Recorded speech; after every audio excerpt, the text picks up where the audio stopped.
Welcome to a WWE Raw thoughts review, etc. It's not going to be a huge review. I'm not going to. Well, I probably will go through most of the things that happen, but I'll just be reviewing Raw from Monday night. Apologies, I didn't get a review out to you yesterday. I just had so much on and just did not get the time.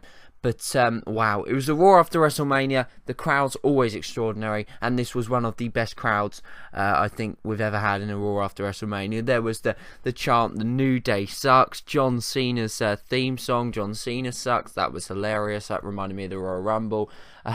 We had oh god, there were absolutely loads of chants, and it was just an unbelievable episode of Raw. It produced, in my eyes, one of the best segments in the PG era, and it also produced a couple of fantastic matches and a couple of debuts from NXT, which show you how amazing WWE could be in the next few years with these stars coming up from NXT. We'll get kicked off then. The Brock Lesnar promo, Paul Heyman cut it. It was amazing. It's a Paul Heyman promo. He is just amazing. And Stephanie McMahon came out. She interrupted. He wanted the rematch, etc. He invoked his rematch clause for later on in the night. Brock Lesnar looked like he was pissed off. A great way to start the show. We then had an Intercontinental Championship match, Dolph Ziggler versus Daniel Bryan. What can you say? An extraordinary matchup. They are so technically gifted. It's unbelievable. It wasn't the best they'd put on in recent weeks. I was a little bit disappointed, but it was still extraordinary, if you know what I mean. And then we had the return of Sheamus turning heel by bro-kicking Dolph Ziggler and Daniel Bryan as well. What the fuck was Sheamus looking like? I mean, I don't mind it. I think he looks a bit of an idiot, but I think that's kind of what they're trying to do with it. He's obviously a heel, thank Christ. Sheamus has to be he had to return as a heel. He is so much of a better heel than he is a face.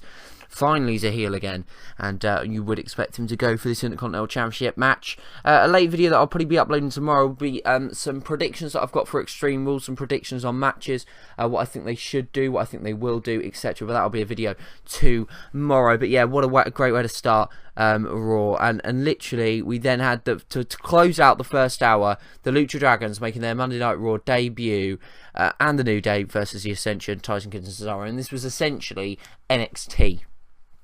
Everybody had been on NXT, I believe, bar Kofi Kingston. Oh my god, the chants for the New Day were hilarious. And Kalisto, holy shit, is this guy amazing. He is his finisher, I absolutely love it. And this is what NXT can do, and this is what the top talent from NXT are going to bring to the main roster. It was just phenomenal. The crowd popped, Twitter exploded. It was extraordinary. And the Lucha Dragons, Ascension, Tyson Kidd, Cesaro, and the New Day. I don't know how they're going to do that for the Tag Team Championships, but I don't half like the Lucha Dragons. I liked them in NXT. They ran out of stuff to do there. It was time to bring them up, and finally they've been brought up, and they're going to be absolutely extraordinary. I love Kalisto, and I think he could be the next big masked man in the company after Rey Mysterio. That's what I'm feeling at the moment. He's phenomenal. WWE World Heavyweight Championship rematch. Brock Lesnar versus Seth Rollins. It was a no contest. The match, in fact, never actually started. But this did, in the end, produce, in my eyes, the best Raw segment in the PG era, and probably one of the best Raw segments ever. It was just extraordinary. So the match never started. Seth Rollins eventually ran away, but Brock Lesnar exploded. He chucked the announce desk over. Booker T, JBL instantly injured. He F5'd Michael Cole. He F5'd the cameraman twice. Stephanie McMahon suspended Brock Lesnar. It's clever for them doing that. He's obviously off television, WWE television, for a bit now. He's not been advertised for anything, so that's why they've brought this suspension in.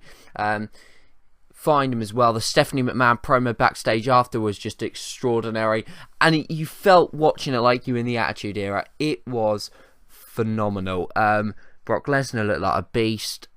Seth Rollins he didn't look strong in it, but he looked, it was just a great segment. J&J Security, they get chucked around as well. Oh god, it was brilliant. As I say, one of the best segments there. And as I say, the first hour of Raw, which before that, this was the second hour, but the first hour of Raw was the best first hour of Raw I've ever seen. And the second hour started off really, really well. We then had Damien Mizdow coming out on his own to Miz's theme song to face Stardust. He won. Miz then attacked him after what we assume would be setting up a match at Extreme Rules on April the 22nd. But what a phenomenal, hopefully a phenomenal run that Mizdow can go on as a face after Extreme Rules. I felt like the attack that Miz done, it maybe lasted a bit long than it should have done, but the Miz is a heel. He is such a good heel. And this is what we all want to see at Extreme Rules. And it's just a shame though that Stardust was the guy that made a loss. They seem to have given up on the Stardust Goldust feud. It's just what the hell Stardust is going to do in the next few sort of months, etc. in WWE. It's a bit annoying that they have ended the feud with Goldust. And I know people say that it was ended at Fastlane and that match wasn't great, but at the end of the day, the match wasn't great, but it was always that kind of scrappy ending. They knew it was going to be that scrappy ending. The ending that's not the way you end a rivalry. That's not the way you end a feud, in my opinion. We then had Neville. They've given up with the whole Adrian part, and they've now calling him Neville. I don't like that. Why have you done that? But anyway, Adrian Neville in the WWE, face Curtis Axel. Holy shit. This guy's just phenomenal. Like, I know he's phenomenal from NXT, but it's one thing seeing it on NXT, and then you see it on Raw, and you're just like, this is just fucking amazing. The crowd popped again. There was this thing where he done this like flip. It was like you watching gymnastics at the Olympics. It was phenomenal. And then he hit the red arrow, and holy shit, is that move amazing. He won the match. Adrian Neville is on Raw. God knows what they're going to do with him, but he's just phenomenal. He is absolutely phenomenal, and everything on Raw was extraordinary up until this point. We then had John Cena versus Dean Ambrose. Cena done an open challenge cut, a pretty decent promo. He's acting the heel of sorts. Even in the match, he done the "You Can't See Me" to the crowd. Cena is such a good heel, and I know obviously he isn't going to be a heel after tonight, etc. And he wasn't really being that much of a heel, but he was kind of. But why do they not turn Cena as a heel? I just do not understand it. He would be so extraordinary, and people would bloody love him. People would absolutely love him.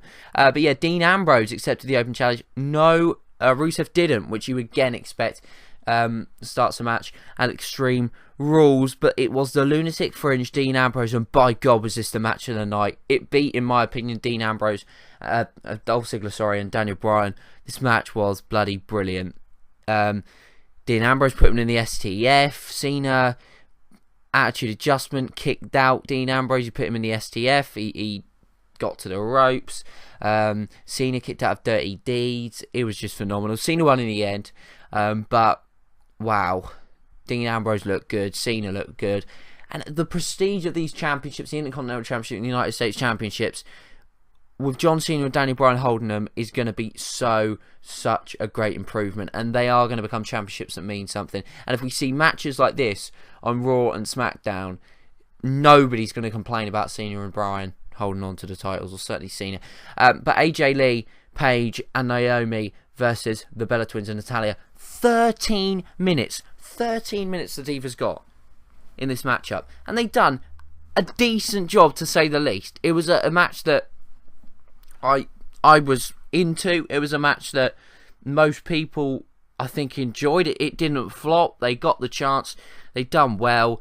It was almost as if Triple H had ran the show. It was almost as if Triple H had ran the show and said, you know what, I'm going to give Divas the time. I'm going to put my NXT guys on here. I'm going to make Brock Lesnar look like it. It honestly was like he was running the show. And up to this point, everything was goddamn perfect. And then it kind of, the final sort of 30 minutes of the show kind of went downhill. Rusev Goldust, though, I see why they've done it. The purpose was to make Rusev look like not the undefeatable, but look undefeatable of sorts again. Look like that monster. Getting ready for that rematch that I feel will happen at Extreme Rules. It did do its job. It's a shame the whole Goldust and Stardust did kind of lose on Raw, and that seems to have given up. But, you know, at the end of the day, it is what it is. It done a job. It wasn't the greatest segment of Raw, but as I say, it did do the job and probably set up a Mania main event. Jesus Christ, a Mania. Fucking, I said it again. An Extreme Rules or an Extreme Rules match. We then had the main event, which was just shit. It was just shit. What a Raw, and then you end it with this shit. Randy Orton and Ryback and Roman Reigns against Seth Rollins, the champion, Big Show, and Kane. Why are Big Show and Kane in the main event of Monday Night Raw? The crowd could not give a shit about this match. They were doing the Mexican wave. They were singing and chanting same old shit. They were chanting some other stuff. The crowd hated Roman Reigns. It was comical. I don't dislike Roman Reigns, but he's not my favourite at the moment, to say the least. And it ended in exactly the same way as we've seen in the past 10 weeks of Raw. Roman Reigns hitting the spear and the faces winning. I just don't understand why Big Show and Kane are in the main event of Monday Night Raw and SmackDown every fucking Monday Night Raw and SmackDown. It's boring as fuck. They are boring. Big Show gets in the ring, it's boring. Kane gets in the ring, it's boring. 5 years ago maybe, but not now. A lot of people say, oh, if Kane went back to the mask Kane, he'd become something that people would take seriously. I genuinely don't think he would anymore. I think he's past it. Big Show, Kane, both Hall of Fame careers. Please, for God's sake, give them one more match at something, some big feud that they can do. Not necessarily a main event feud, but something big that they could both do. Not necessarily together, but against somebody, I don't know, Big Show versus fuck only knows. Have them have one last big match, and then please retire these two people and put them in next year's Hall of Fame, because I'm sick to death of seeing Big Show and fucking Kane in the main event. I'm sick and tired of seeing Big Show change from face to heel all the fucking time. Because if you're not in the world, Big Show is ultimately going to turn on Kane, or Kane is going to turn on Big Show, and we're going to get Big Show versus Kane. That is what's going to happen. It might not be for another couple of months, but it will eventually happen, and that will be the shittest match in the world. And any pay-per-view that's on, I do feel sorry for the crowd that are there, because they may end up falling asleep and missing the actual rest of the pay-per-view, which would be a shame. But anyway, that's the only thing negative about Raw, to be honest with you, and it was the main event. We then had the Sting thing after, which was pretty good. Bo Dallas interrupting, that was quite funny, and hopefully, I don't know whether I do want to kind of see. I definitely want to see Sting versus Taker at WrestleMania, so long as the two guys are fit, and that would ultimately sell out the arena for next year and break the attendance record, which the WWE are attempting to do. But one of the best Raws ever, in my opinion. If the crowds were like this every week, God, it would just make shit Raws better. It would just make shit Raws good. I mean, as I said, the only thing that didn't work for me last night was the 6-man tag match main event. That was the only thing that for me didn't work, but it served its purpose, I suppose. It didn't really. It was just crap, and that was it was almost as if we went back to the old WWE in that main event. I just hope that they don't make this another habit, because everybody's bored of it. Everybody's bored of exactly the same ending. Everybody's bored of these stupid main events. And it was a really bad match as well. It wasn't just the fact that we'd seen it before, it was a really bad match. But anyway, that is essentially it for the review. If you have enjoyed it, please leave a like. Give me your thoughts on Raw down in the comments below. And other than that, enjoy today. I'll see you next time. Goodbye.